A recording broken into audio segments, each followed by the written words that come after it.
여러분 10억 중에 3억은 제 거예요.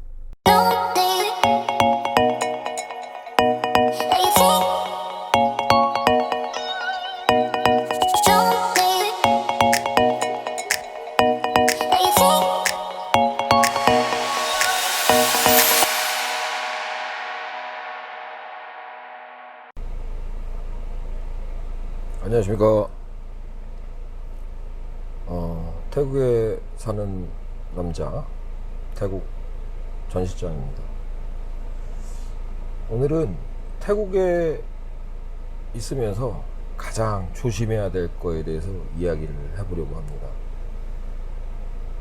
이 이야기를 하는 이유는 얼마 전에 파타야에서 골프 선수가 여기 17방에 칼을 맞는 사건이 있어서요. 제 유튜브를 보시면 태국에서 나오는 뉴스를 영상으로 만들어서 올린 게 있는데, 그 사람이 한국인에게 그런 상황을 당했죠. 그 이유가 요즘에 이제 10년 이상 살면 세대가 바뀌는 시기예요. 지금이 뭐 30대 후반 40대 초반 친구들이 많이 거주를 하기 위해서 오는 상황이고, 여행도 많이 30대 분들이 많이 오시는 상황이고 하기 때문에 자꾸 사건들이 많이 일어나는데, 오늘의 주제는 태국에서 가장 조심해야 될 거, 바로 한국 사람입니다. 예전부터 한국 사람에게 사기를 친다라는 얘기는 많이 있었죠. 뭐 태국뿐만 아니라 아마 해외에 거주하거나 관광을 오시는 분들은 당한 분도 많으실 겁니다. 새로이 태국에서 한 달 살기, 보름 정도 살아보기, 한번 가 살아볼까 라고 하시는 분에 대해서 도움을 드리고자 영상을 찍습니다. 처음으로 제가 카메라에 얼굴을 나타내는 거예요. 그냥 예전에 몇 개 올린 건 와이프를 찍고 이렇게 해서 음식 먹는 거는 놨는데 용기가 안 나더라고요. 카메라에 대고 얘기를 하고 얼굴을 내미는 게. 잘생긴 얼굴도 아니고 그래 선글라스로 가렸습니다. 저는 태국에 10년 정도 살았어요. 10년 정도 살고 가장 사건이 많은 파타야에 살고 있습니다. 그리고 교민 생활 중에 가장 드세다는 여행업을 하고 있습니다. 여행사를 운영하고 있습니다. 골프 관광이나 패키지나 이런 게 아니라 저는 골프 일을 근 10년간 가까이 하고 있죠. 골프 여행사를 하고 있습니다. 물론 가이드 업무도 직접 하고 있지만 여행사를 운영하죠. 저는 와이프도 태국인입니다. 옆에서 가만히 보면 이 처음에 오는 분들이 한국 사람들 혹은 태국 사람들한테 공사를 당하는 분이 굉장히 많아요. 예를 들어서 이제 태국 애들한테 공사를 당하는 경우는 태국에 왔다 갔다 하면서 태국 여자를 만나는 경우죠. 그런데 이 사람이 가만히 보니까 돈 달라고 여자가 안 하거든요. 이 여자가 만나는데 정말 일을 하는 친구인데 돈 달라고도 안 하고 그냥 같이 있어주고 무슨 일 도와주고 착하단 말이에요. 돈을 달라고 안 하니까 자기한테 공사를 안 치는 줄 알아요. 그런데 돈 달라고 하는 건 옛날 얘기예요. 외국인 만나서 생활비 주고 다달이 돈 좀 주세요 하는 건 옛날 얘기지. 지금 애들은 머리가 태국 애들도 비상하기 때문에 만나면 돈 달라고 안 해요.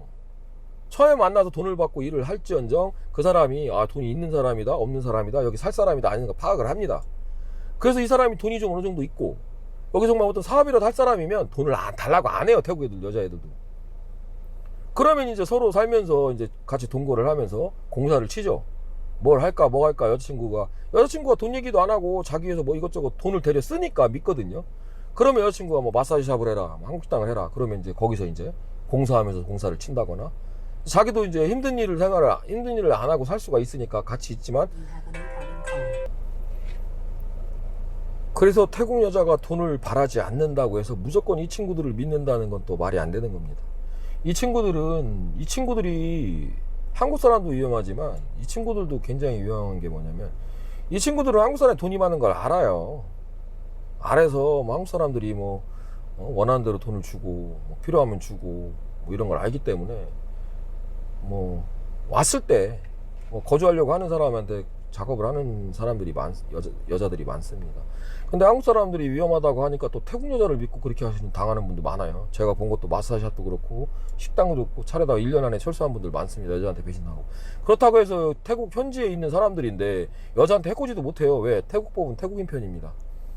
태국의 모든 법은 태국인을 위한 법이지 외국인에 대한 혜택은 하나도 없어요. 특히 태국 같은 나라는. 그래서 한국 사람이 제일 위험하지만 태국 사람도 정상적으로 살지 않는 태국인에 대해서는 조심을 하셔야 되는 겁니다. 그리고 한국 사람이 이제 위험한 경우 어떤 경우가 있냐. 사기를 치는 사람들은 다 보면은 좋은 차, 좋은 옷, 골프 치고 좋은 거 먹고 그렇게 삽니다. 그런 사람들 조심해야 되고, 특히나 뭐 오래 알았던 사람한테 사기를 많이 쳐요. 이제 뭐 한 달인데 그 사람이 뭐 하세요 하면 할 게 했어요. 그 사람에 대해서 모르는데, 예전에 뭐 한국에서부터 알던 사이들, 알던 사람, 뭐 한 10년 20년 안 사람들, 이런 사람들의 사기가 더 많이 당해요. 왜? 오랫동안 유대감을 갖게 되면 그 사람을 믿게 되는 상황이 발생을 하거든요. 내가 이 사람 15년 알았는데 이 사람이 태국에서 잘 살고 있어, 내가 이번에 태국 가서 그냥 살고 싶으니까 이 사람한테 도움을 청하면 도와주지 않을까? 라는 생각을 합니다.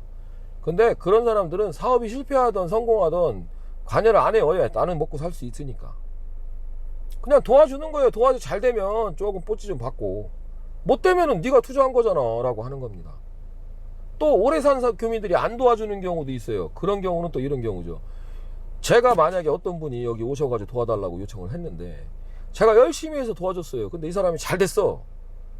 그러면 저 같은 성격은 뭐 돈을 바라고 도와주는 성격이 아니기 때문에 고맙습니다 라고 인사하면은 이제 이 사람이 여기 살기 잘 살고 잘 됐으니까 나도 마음이 좋다라고 생각할 수 있지만, 대체적으로 돈을 생각하고 도와준다는 말이죠. 그냥 도와주진 않아요. 나도 사업하는 게 있고 다른 사람도 사업하는 게 있는데, 그 시간 비워가면서 이 사람이 막 다닐 때 차 운전해주고 차 타고 다니고 같이 해줘가면서 그냥 해준 사람이 어디 있습니까? 그런데 그 사업이 잘 돼서 돈을 조금 받고 하면 좋지만 안 되잖아요. 그러면 투자한 사람은 그런 얘기를 하죠. 저 새끼가 꼬셔가지고 사업했다 홀라당 망했다고. 그런데 내일만 하고 살면 되는데 괜히 도와주려고 했다가 잘 되면 고맙습니다 인사만 받고 마는 거지만, 안 되면은 제가 이제 사기꾼이 되는 거예요. 현지 교민한테 사기당했어. 그렇기 때문에 오래 산 교민들이 새로운 교민들을 안 도와주는 이유가 그런 거예요. 뭐 이런 것들 때문에 오래 사는 교민들은 사업적인 이야기, 새로운 교민 도와주고 이런 게 없어요. 그게 정석입니다. 그리고 새로 오시는 분들도 본인이 열심히 노력을 해서 어느 정도 사업 기반을 받고 어떤 걸 할 건가를 찾아야지, 나는 태국 가서 뭐 해야지 라고 생각을 하고 오면 100% 망합니다. 더운 나라고 우리나라에 없는 게 태국은 많아. 우리나라에 있는 걸 우리나라에 있고 태국에 없는 게 많아. 그러니까 우리나라에 있는 걸 태국에 장사하면 잘 되지 않을까? 천만의 말씀입니다. 이 나라 문화가 있고 이 나라 물가가 있고 이 나라 생활이 있기 때문에 한국 사람이 죽이는 걸 태국인도 죽일 거라는 생각은 버리셔야 돼요. 사업을 하시려면 태국에 와서 태국 사람의 삶을 보고 태국 사람 필요한 게 뭐고 내가 이걸 할 수 있다는 걸 찾고 나서 사업을 해야지, 뭐를 해야 되겠다 하고 오면은 거의 실패를 할 확률이 높습니다. 특히 한국 식당, 화장품 뭐 이런 거 벌써 수십 명이 하다가 망하고 간 거예요.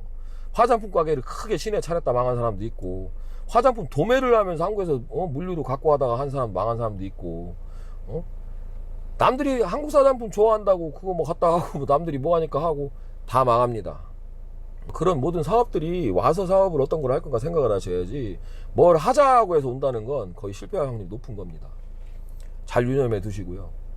그리고 또 가장 조심해야 될 거, 여기 교민이 된 지 3, 4년, 2년, 1, 2년? 제가 이 브이로그를 한번 틈틈이 해보고자 검색을 태국을 해보니까 많은 사람들이 사업에 대해서 얘기를 하더라고요. 근데 그 사람들 다 산지 1년, 2년밖에 안 돼요. 아니 10년 산저도 아직 태국에 대해서 태국 애들을 파악을 못 하는데 1년, 2년, 5년, 3년 산에서 어떻게 그 파악을 해요? 하물며 그런 사람이 사업을 얘기를 한다? 말도 안 되는 거예요. 말도 안 되는 겁니다. 저도 처음에 한국인한테 이용당했어요. 저는 돈이 없으니까 일을 시키고 돈을 안 주더라고요. 완전히 알그지였어요. 제가 처음에 그래서 와이프 만났을 때 내 주머니에 14,700바트 있었습니다. 그걸로 현지인 3,000바트짜리 아파트 2달치 월세랑 2달치 보증금 내버리고 바닥부터 제가 시작을 했어요. 없는 사람이기 때문에. 아무튼 돈 있는 사람은 가만히 보고 나서 다 공사치러 들어옵니다. 돈 1,000만이 됐든 2,000만이 됐든 그거 어차피 공사 쳐먹으면 몇백만 원은 내 거니까 당하지 마십시오. 가장 조심해야 할 한국 사람이고, 특히 반문화 요즘 오는 사람들 단톡방이 있다고 하더라고요. 단톡방이. 반문하는 사람끼리 단톡방을 만드는 거예요. 그래가지고 서로 정보를 공유하고 뭐하고 한다고 하는데, 이번에 그 17번 칼을 찌른 그 사건도 그렇게 유흥 사이트나 SNS 만난 거예요. 단톡방에서 만나고 서로 뭐 그 38 먹은 사람이 28 먹은 애를 어떻게 알아요? 뭐. 한국부터 아는 거 아니고. 다 그런 유흥업소 사이트 그런 데서 만나고, 옛날에 필리핀의 납치 사건, 최 모시기 치앙마이에서 잡혔죠. 그것도 다 반문화 SNS 카페나 이런 데서 만난 거예요. 사람들이 여기는 그런 단톡방이 아닙니다라고 얘기하는 놈이 있더라고요. 그런 게 아닌 게 어디 있습니까? 서로 뭐 하다 보면은 잘 모르는 것들끼리 묻혀서 반문화된 정보만 공유가 끝나는 것이 아니라, 당연히 그때부터 알게 되면은 인연이 되고 하면은 뭐 진짜 뭐 어떨 때는 뭐 100만 원만 빌려줘봐 바로 줄게 뭐 이런 것도 되는 것이고, 그것도 사기가 되는 것이고 많아요. 좀 친해지면 야 2만 원만 빌려줘봐 나중에 바로 줄게, 한국 입금되면 줄게, 뭐 이것도 이렇게 사기 이리저리 2-3만 원씩 끌어들이는 사람도 많습니다. 그거는 가이드도 엄청 많아요. 가이드, 패키지 가이드 사람들, 뭐 진짜 빌어먹고 살고 버는 족시 술 먹고 놀고 하는 사람들은 정말 이지로 뭐 큰 돈도 아니에요. 여기 2만 바 저기 2만 바 저기 1만 바 이렇게 해가지고 근 몇십만 바에서 도망가는 가이드 많아요. 태국 도망가면 못 잡아요. 도망가는 사람이 뭐 대도시 방콕이나 뭐 치앙마이 이렇게 뭐 푸켓 이런 데 가서 사나요? 왜? 한국 사람이 있는 데는 수배하면 다 잡을 수가 있거든요. 그냥 저기 좀 큰 시골 가서 살아요, 그런 사람들은. 그렇기 때문에 교민사회에서 한국 사람들한테 조심해야 될 건, 절대 돈 거래를 하면 안 됩니다. 돈 거래하면 안 되고 믿어도 안 돼요.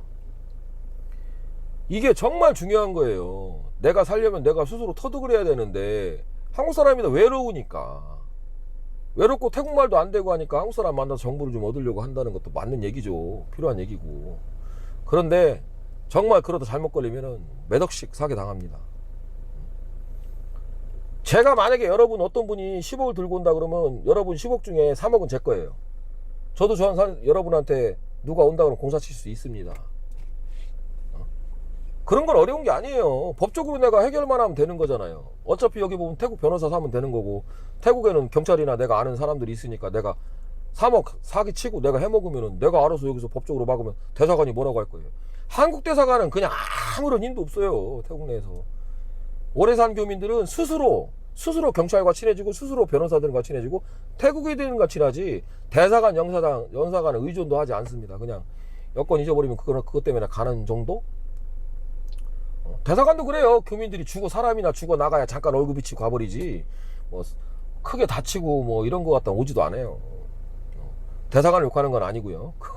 뭐 우리나라 국가기관을 욕하는 건 아닙니다. 그만큼 본인 스스로 해외라는 나라에서 살기 위해서는 본인 스스로 뭐든지 할 수 있어야 되는 것이지 남에게 의존하는 건 안 됩니다. 근데 한국 사람들이 보통 그런 일이 발생을 하면 한국 사람을 찾게 되니까 사기도 당하고 뭐 또 하는 거예요. 그리고 사기치는 사람들이 그러죠. 뭐 비자 문제라던가 운전면허 문제 이런 거 서로 그래 내가 도와줄게 이러면서 이런 거 도와줘요. 옆에서 이런 거 도와주고 저러주고 하면 이 사람이 정말 살 수 있게 도와주거든요. 법적인 문제 모르니까. 그럼 그 사람을 믿게 되고 의지를 하게 되는 거예요. 그러면 사기를 당하는 겁니다. 그렇게 한국 사람들을 조심해야 되고 태국 사람들도 유흥업 쪽에 일하는 사람 조심해야 됩니다. 자, 그러면 내가 정말 살고 싶은데 그럼 어떻게 하라는 겁니까? 유튜브 방송도 도움을 못 받고 그러면 어떻게 합니까? 알려드릴게요, 방법을. 돈이 정말 일반 서민 기준으로 말씀을 드리는 거예요. 돈 많으면야 뭐 방콕이든 어디든 뭐 그냥 쓰면서 하는데 무슨 상관입니까? 내가 정말 현지인에 묻혀서 한 달에 30-40만 원 정도 사이에 생활을 해보고 싶다. 정말 내가 현지인에 물들고 태국을 배우고 싶다. 이런 분들은 알려드리겠습니다. 일단은 비행기 끊고 오세요. 편도로 끊으세요. 뭐 비행기가 좀 좁으면 어떻습니까? 잠깐 오면 되는데. 뭐 에어아시아도 좋고 제주항공 이런 거 편도도 좋습니다. 에어아시아가 편도는 가장 싸요. 제가 배낭 낼 때 편도로 많이 끊었죠. 제주항공은 편도로 끊으면, 이렇게 저가항공은 편도 끊으면은 약간은 왕복보다 쌀 뿐이지 편도로 끊는 건 반값은 아니죠. 그래서 일단 옵니다. 오셔서 방콕에 오세요. 그리고 내가 어디 살아야 되겠다라는 것을 생각을 해야 되겠죠. 그런데 여기서 중요한 겁니다. 절대 한국 사람이 많은 방콕, 파타야, 뭐 푸켓, 치앙마이 그런 데 가면은 안 돼요. 치앙마이도 싸다는 건 옛날 말입니다. 절대 싸지 않습니다. 그런 데 가시면 내가 정말 태국에서 배우고 싶고 태국에 사업을 하고 싶고 태국의 물가를 배우고 싶다, 태국인에 대해서 살기 위해서 공부를 하고 싶다라는 분은 6개월이나 1년 정도 계획을 잡으세요. 그 정도 잡으시고 6개월, 1년 동안 외국인이 없는 도시로 가야 됩니다. 태국도 중소기업 도시가 굉장히 많아요. 뭐 예를 들어서 우돈타니, 우본라차타니, 우돈타니도 라오스 국적이라 한국 사람도 많고 외국인 서양인들도 많은데 뭐 어쨌거나 방콕이나 파타야보다 낫습니다. 우본라차타니 저 캄보디아 국적인데 국내선 비행기가 다 연결이 돼 있습니다. 물론 차로 가면 오래 가죠. 뭐 여기서 제가 옛날에 우돈타니까지 가는데 8시간 걸렸어요. 푸켓까지 운전할 때는 12시간 걸렸습니다. 12시간 운전하고 전국을 다 다녀봤기 때문에. 그런 데가 사세요. 우본라차타니 같은 데도 중국인들은 많이 들어와 있어요. 근데 한국인들은 절대 안 들어갑니다. 왜? 놀 게 없으니까. 한국인들은 뭐 파타야, 방콕 놀 게 좋은 데만 많이 가죠. 그런 데 가셔서 방 두고 하지 마세요. 그냥 가세요. 호텔이 뭔 호텔이야. 그냥 가셔서 영어로 조금씩 해도 됩니다. 다 알아듣습니다. 가서 일단 아파트라던가 콘도로 들어가세요. 그냥 가서 방을 물어보세요. 콘도에 가면 오피스 사무실이 있고 아파트를 가도 주인 전화번호가 다 있습니다. 전화하세요. 그래서 6개월 계약을 하세요. 6개월 정도 있을 거다. 그럼 바로 방 줘요. 빈방 있으면 주인들한테 연락해서 방을 연결해 줍니다. 그럼 살면 돼요. 그냥 사세요. 아무것도 하지 말고. 그리고 뭐 오토바이가 면허가 없으면 불법이긴 한데 오토바이 한 달 렌트할 수 있는 데를 찾으세요. 많습니다. 현지 동네도. 아니면 걸어 다녀도 괜찮아요. 슬슬 버스, 대중교통, 썽떼고 같은 거 타고 다니고 오토바이 납장 타고 다니면 됩니다. 굳이 오토바이도 필요 없어요. 사고 나고 위험할 수도 있으니까. 그렇게 하세요. 그러면 그 중소기업 도시에, 외국인 도시에 서양인들은 있을 수가 있어요. 왜냐하면 서양인들은 태국 여자랑 결혼해서 일부러 시골 가 사는 사람들이 굉장히 많아요. 근데 한국 사람은 절대 그렇지 않죠. 놀 게 없고 답답하니까. 완전히 깡시골에 들어가면 안 돼요. 왜냐하면 사업할 것도 살면서 생각을 해야 되는데 너무 시골에는 또 그런 게 없잖아요. 농사 질 것도 아니고. 그래 들어가 사세요. 사시면 태국말, 정말 태국말은 물론 본인이 배우고자 하는 마음이 있어야 빨리 배워요. 10년 살아도 태국말 못하는 사람 많습니다. 그런데 대신에 내가 태국말도 배우고 여유 시간에 태국말도 배우고 태국어도 공부하고 할 것 같으면 그런 데에 들어가면 이 대도시에 사는 것보다 2배로 빨리 배웁니다. 왜냐? 방콕에 파타야는 영어를 쓰면 다 알아들어요. 콩글리시도 알아들어요. 근데 그런 시골 가면 영어를 쓰면 못 알아듣는 경우 허다해요. 그럼 내가 먹고 살고 물건을 사기 위해서는 태국말을 배워야 돼요. 태국말이 어렵다고 하죠. 태국어는 살다 보면 배웁니다. 이게 다니다 살다 보면 이 많이 들어오는 말들이 있어요. 귀에. 태국인들이 어떤 말을 많이 쓰거든요. 그럼 그 많이 쓰는 말을 물어보겠죠. 주위 사람들한테. 살다 보면 태국인 친구들이 당연히 생겨요. 그러면 야 니네가 이런 말을 쓰는데 이런 말은 무슨 말이야 알려줍니다. 그러면 그 말이 금방 배워요. 왜? 다니다 보면 태국인들이 많이 쓰는 말이 있어요. 이렇게 들어와요 귀에. 그러면 태국의 현지인 도시를 가잖아요. 정말 아직까지 우리나라 80년대 정이 진짜 깊습니다. 가시면 이 방콕이나 파타야보다 더 싸요. 월세가. 뭐 콘도 이런 거 4,000바 5,000바씩 없습니다. 아파트도 뭐 현지인 아파트 사세요. 주방 없고 불편하지만 그래도 잘만해요. 3,000바 4,000바씩 못 얻어요. 그러면 한 달 월세 내고 보증금은 어차피 한 달에 2달치 월세예요. 보증금 나갈 때 받는 거니까. 그렇게 하면 그 동네에서 아무리 밥 먹고 의리리하게 먹어도 500바 안 넘어요. 그리고 대형마트 빅시라던가 마크로 가면 한국 신라면, 고춧가루, 고추장 다 팔아요. 그런 거. 요리를 조금씩 할 줄 알면 그런 거 해 먹으면 되는 거지. 저는 뭐 라면도 못 끓이니까 제가 요리를 못 하지만은 요즘 분들은 어느 정도 요리는 다 하시잖아요. 하다못해 떡볶이에 들어가는 떡도 팝니다. 이제 마크로 가면은. 그렇기 때문에 뭐 한국 요리 해 먹는 거 어려운 거 아니에요. 대신 한국 사람들이 항상 이런 데 오면은 태국인보다 좋은 집, 태국인들이 2,000바짜리 살면 난 5,000바짜리 살아야 돼. 왜? 시설이 좋으니까. 그렇기 때문에 돈을 많이 쓰는 거예요. 내가 없어서 정말 아껴야 돼. 한 달 생활비 정해놓고 쓰면 맞춰서 살게 돼 있는 게 사람입니다. 근데 내 주머니에 돈이 많으면 안 맞춰지죠.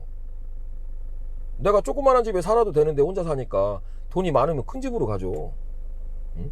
그래서 10억을 갖고 오면 5년도 못 산다는 말이 나와요. 교민사회에서는. 왜? 내가 10억이 있다. 내가 1억짜리 집을 사면 되는데 10억이 있기 때문에 2억짜리 집을 산다는 얘기죠. 내가 차를 캠리를 여기 뭐 도요타 캠리 뭐 예를 들어서 소나타가 있다. 그러면 여기 소나타 5천만 원 정도 한다고 칩시다. 그러면은 소나타 5천만 원짜리 사면 되는데 돈이 10억 있기 때문에 2억짜리 벤츠를 사게 되죠. 그래도 6억이 남으니까 10억 중에 6억으로 사업하면 되겠지. 근데 그 사업이 무조건 100% 성공합니까? 우리나라는 뭐 차림 100% 성공합니까? 그렇게 하다 보면은 사업도 실패하고 뭐 하다 보면 남는 돈이 몇 억이 있을 수 있겠지만, 그러면 생활 수준이 처음부터 높으면 생활 수준을 낮출 수가 없어요. 그런데 정말 현지인처럼 바닥부터 생활한 사람들은 바닥부터 생활한다고 뭐 꽁초 피고 저처럼 이렇게 하라는 게 아니라, 바닥부터 경험을 한 사람은 점점점 성과하는 그런 기분을 아는데, 그냥 좋게 사는 사람들은 그 생활 수준을 낮출 수가 없는 거예요. 우리나라도 똑같잖아요. 부자들이 망한다고 가난한 생활을 하면은, 아, 옛날에 잘 나가는데 뭐 지금 월세방 산다고 이런 말 하면은 한탄 하잖아요. 똑같습니다. 처음부터 너무 그렇게 뭐 좋은 아파트 콘도 얻지 마시고, 응? 현지인이 사는 중소도시 들어가셔가지고 조용히 사시면 됩니다. 그러면 그렇게 정말 살기를 원하시는 분들, 내가 태국에서 모르는데 어떻게 알아요? 댓글 다세요. 물론 구독도 기본입니다.